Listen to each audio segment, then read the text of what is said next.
Hello everyone, welcome back to the channel. Depression वाली जो series पे मैं वीडियो बना रही हूँ उसकी ये आज फोर्थ वीडियो है। इस वीडियो पे हम बात करेंगे कि जब हम किसी अपनों का या किसी ऐसे का ध्यान रख रहे हैं जो डिप्रेशन से गो थ्रू हो रहा है या उसे एंजाइटी है या कुछ भी, तो हम अपने आप का ध्यान उस टाइम पे कैसे रख सकते हैं। तो स्टार्ट करते हैं। स्टार्ट करने से पहले ये क्यों ज़रूरी है अपना ध्यान रखना, क्योंकि डिप्रेशन और एंजाइटी ये सब चीज़ें जो होती हैं ये एक लॉन्ग टर्म रहने वाली चीज़ें हैं। ये कोई ज़ुकाम बुखार नहीं है। अगर आपने मेरी अब तक की वीडियो को फॉलो किया है तो आपको आइडिया लगा होगा कि आपने कोई मेडिसिन दी जो नॉर्मली ज़ुकाम या बुखार या किसी भी ऐसी चीज़ में, इवन टाइफाइड मलेरिया में हफ्ते 10 दिन 15 दिन या महीने के बाद इंसान रिकवर हो जाता है। इवन कोविड में आज के टाइम पे इंसान जो है 1 महीने के बाद वो रिकवरी उसकी स्टार्ट हो जाती है। डिप्रेशन में ऐसा नहीं होता है। हो सकता है 1 महीने तक तो आपको पता भी ना चले कि आपके साथ जो रह रहे हैं उनको डिप्रेशन है या वो किस चीज़ से गो थ्रू कर रहे हैं। तो ये एक लॉन्ग टर्म प्रोसेस है, लंबा जाने वाला है और बहुत कई बार तकलीफ़ होती है किसी बहुत अपने को इन सब चीज़ों से गुज़रते हुए देखना, क्योंकि ये देखना भी उतना आसान नहीं होता है। तो ज़रूरी है कि हम अपना ध्यान ज़रूर रखें इस टाइम पे। और वही बात है, कई जगह आपने सुना होगा, पढ़ा होगा कि अगर हम अपनी आप की हेल्प नहीं करेंगे सबसे पहले तो हम फिर दूसरों की हेल्प नहीं कर पाएंगे। तो इसलिए ये बहुत इम्पॉर्टेंट है अपना ध्यान रखना। तो ये हम कैसे कर सकते हैं? पहला पॉइंट है ईट वेल। तो इस टाइम पे आप खाना पीना अपना बहुत अच्छी तरीके से करें, उसमें ऐसी चीज़ें ऐड करें जो अभी तक अगर आपका लाइफस्टाइल टोटली डिफरेंट था, पार्टीज़ कर रहे थे, ड्रिंक कर रहे थे, ध्यान नहीं दे रहे थे अपने ऊपर, तो अब ये टाइम है आपको आपको अगर है कि मुझे दूसरों की हेल्प करनी है तो ये टाइम है आपको भी अपनी चीज़ों को थोड़ा-सा ठीक करना पड़ेगा। ऐसा खाना खाएँ जो जिसमें न्यूट्रिशन हो, जो आपकी बॉडी को लगे, आपके दिमाग को लगे, आपको शांत रखे। जंक फूड ना खाएँ और ड्रिंक्स अवॉइड करें और इवन कोल्ड ड्रिंक्स अवॉइड करें। हेल्दी खाना खाएँ और घर का खाना खाएँ। ये बहुत इम्पॉर्टेंट है क्योंकि अगेन खाने से एनर्जी आती है और अगर आपके अंदर खुद ही वो एनर्जी नहीं है तो आप दूसरों की हेल्प क्या करेंगे? आप फ्रस्ट्रेट हो जाएंगे, आपको गुस्सा बहुत जल्दी आ जाएगा। अगर आपकी डाइट में फ्रूट्स नहीं हैं, दही नहीं है, दालें नहीं हैं, ये सब चीज़ें जो घर की बनी होती हैं, वो चीज़ें नहीं हैं तो आपको फिर गुस्सा आएगा और आप इरिटेट हो जाएंगे। क्योंकि डिप्रेशन के पेशेंट्स की हेल्प करना मतलब ये एक बहुत पेशेंस वाला काम है, जिसके लिए आपको भी अपना ध्यान रखना ही पड़ेगा। तो बहुत अच्छी तरीके से खाएं, खाएं पिएं, पानी ऐड करें अपनी जो डेली का जो रूटीन है उसमें पानी की जो क्वांटिटी है वो अच्छे से ऐड करें। लिक्विड इनटेक भी आपका प्रॉपर हो, फ्रूट्स भी जाएँ, खाना भी जाए, इस तरीके से अपना एक चार्ट प्रिपेयर करें। सेकंड पॉइंट है एक्सरसाइज, मेडिटेशन, योगा। तो ये भी अपने आप को फिट रखने के लिए मोस्ट इम्पॉर्टेंट चीज़ें हैं आज की डेट में कि भाई अगर आपने एक्सरसाइज नहीं कर रहे हैं, आप योगा नहीं कर रहे हैं, मेडिटेशन नहीं कर रहे हैं, क्योंकि अपने आप को अगेन रिपीट कर रही हूँ मैं कि ये एक बहुत पेशेंस वाला काम है और अगर आप ही दिल और दिमाग से शांत नहीं हैं तो फिर आप किसी की हेल्प नहीं कर पाएंगे। इसलिए मेडिटेशन करना, एक्सरसाइज करना, बाहर जाना, वॉक करना, खुली हवा में सांस लेना, ये आपके लिए भी बहुत ज़रूरी है। आप ये ना करें अपने पेशेंट के साथ साथ के फॉर एग्ज़ाम्पल आप अपने भाई बहन का ध्यान रख रहे हैं, मम्मी पापा का ध्यान रख रहे हैं, अपने पार्टनर का ध्यान रख रहे हैं कि आज इसने नहीं खाया या थोड़ा सा खा के ये उठ गया है तो मैं भी ना खाऊं या मैं फ्रस्ट्रेट हो जाऊं। ऐसा बिल्कुल ना करें। और अगर ये बाहर नहीं जा रहा वॉक करने, इसको एक्सरसाइज नहीं करनी है तो बस आप भी बैठे हुए हैं, आप का जो रूटीन है आप वो फॉलो करते रहें। आपको अपना रूटीन नहीं छोड़ना है, और अगर आपका वो रूटीन नहीं है तो आप ये रूटीन अपना बना लें, क्योंकि आपको अपना ध्यान रखना है। तो मेडिटेशन, योगा और एक्सरसाइज।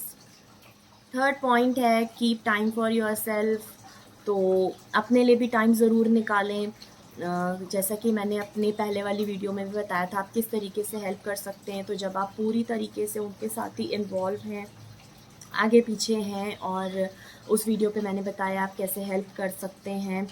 तो जब आपका आधे से ज़्यादा टाइम जो है वो उनके साथ स्पेंड हो रहा है, तो उसमें से ज़रूरी है आप अपने लिए भी टाइम निकालें और अपनी चीज़ों को भी करें।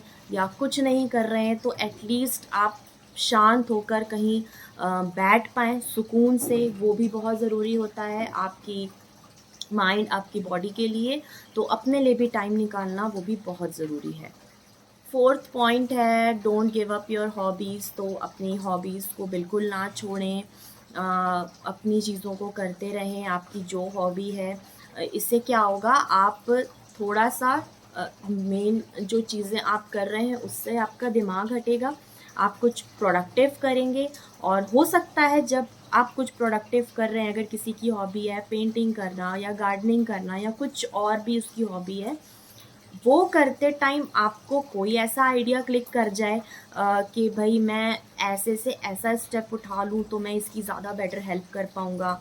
या फॉर एग्ज़ाम्पल आपका जो पेशेंट है वो बोल नहीं रहा, आपसे शेयर नहीं कर रहा अपनी चीज़ों को, तो आप को कोई आइडिया क्लिक कर जाए कि मैं इससे ऐसे बात करूँ तो शायद ये मुझे रिस्पॉन्ड करे। इसलिए बहुत ज़रूरी है अपनी हॉबी को ना छोड़ें। ये दूसरे साइड से भी बहुत ज़रूरी है कि ये आपके भी बॉडी को और माइंड को ये फिट रखने में हेल्प करेगा, और आपका भी दिमाग जो है वो फोकस रहेगा, और आप ही नहीं फ्रस्ट्रेट हो जाएंगे अपने आप से कि बस ये क्या हो रहा है और इस तरीके की चीज़ें। तो आपको ज़रूरी है कि आप अपनी हॉबी को कंटिन्यू करें। फिफ्थ पॉइंट है चेंज योर लाइफस्टाइल। जैसा कि मैंने स्टार्टिंग में भी बोला कि अगर आपका लाइफस्टाइल टोटली डिफरेंट है, कि आप पार्टीज़ कर रहे हैं, ड्रिंक्स कर रहे हैं और चिल करते हैं अपने दोस्तों के साथ, तो थोड़ा सा ज़रूरी है कि अपने लाइफस्टाइल को चेंज करें और खाने पीने पे ध्यान दें। योगा, मेडिटेशन, हॉबी अपनी जो है वो स्टार्ट करें अगर आप नहीं करते हैं।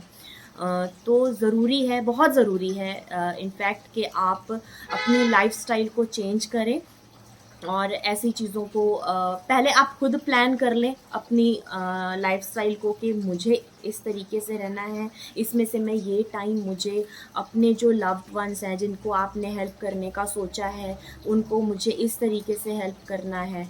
तो इसलिए ज़रूरी है कि आप सारी चीज़ों को प्लान कर लें और अपनी लाइफ़स्टाइल को चेंज कर लें। अब जो आप अभी तक करते थे, अगर वो प्रोडक्टिव नहीं था तो उसे आप चेंज कर लें। पार्टीज़ कर रहे थे, ड्रिंक्स कर रहे थे, जिसका कोई मकसद नहीं है, अगर आप कुछ टाइम के लिए वो अपनी लाइफ से हटा देंगे तो ये आपके लिए भी बेटर है, और आप जिनकी हेल्प कर रहे हैं तो उनकी भी आप बहुत और अच्छी तरीके से हेल्प कर पाएंगे। डिप्रेशन से जो रिकवरी है वो कभी भी ओवरनाइट नहीं होती। ओवरनाइट तो क्या, ये हफ्तों और महीनों में भी सही नहीं होती है।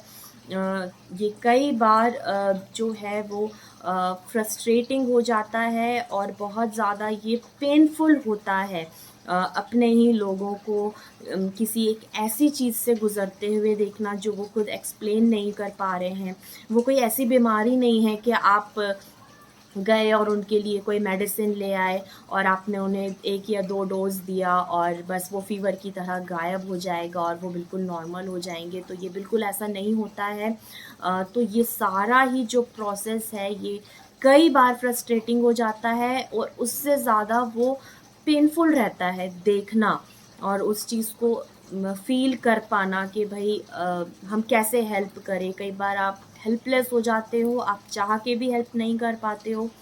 तो इसके लिए बेटर है आप ये सारी चीज़ें करें, अपनी लाइफ़स्टाइल को चेंज करें, अच्छा खाएँ और अच्छी बुक्स पढ़ें, अपनी हॉबीज़ को अपनी लाइफ में वापस लेकर आएँ अगर आपसे वो कहीं छूट गई हैं। हॉबी तो सबकी होती है, ऐसा तो नहीं है कि हॉबी किसी की होती नहीं है। हम सब में कुछ ना कुछ ऐसा होता है जो हमें करना पसंद होता है अपने खाली टाइम पे, तो वो सारी चीज़ करें और पेशेंस रखें। लास्ट में मैं यही कहूँगी, सबसे जो इम्पोर्टेंट चीज़ है वो है पेशेंस रखना, क्योंकि आप दूसरे साइड पे ये आप कन्वे कर रहे हैं कि हम हैं और सब कुछ ठीक हो जाने वाला है और ये चीज़ें जो हैं वो ख़त्म हो जाएँगी, सब पहले जैसा हो जाएगा। हमें ये चीज़ें कन्वे करनी है, उसके लिए हमें पहले ज़रूरी होगा कि हम उस चीज़ को एक्सेप्ट करें कि ये एक लॉन्ग टर्म प्रोसेस है, जो बहुत टाइम तक रहने वाला है और बिल्कुल ख़त्म होगा, लेकिन उसके लिए पेशेंस रखना पड़ेगा। पहले हम रखेंगे और उसके बाद हम जो है वो दूसरे से उम्मीद कर सकते हैं कि वो अगर वो चिल्ला रहे हैं, वो नहीं बोल रहे हैं, ये सारी चीज़ें जो कि होती हैं। मेरे और भी जो 2 वीडियोज़ हैं, आप उन्हें भी अगर आप देखेंगे तो इन सभी चीज़ों के लिए ज़रूरी है पेशेंस रखना और उसके लिए बहुत ज़रूरी है अपनी लाइफ़स्टाइल को चेंज करना, अपनी चीज़ों को चेंज करना। तो अपना ध्यान रखें और पेशेंस रखें, अच्छा खाएँ-पिएँ, लाइफ़स्टाइल चेंज करें और अगली बार मैं फिर मिलूँगी एक नई वीडियो के साथ, इसी का जो लास्ट पार्ट है उसके साथ और तब तक के लिए bye bye and take care.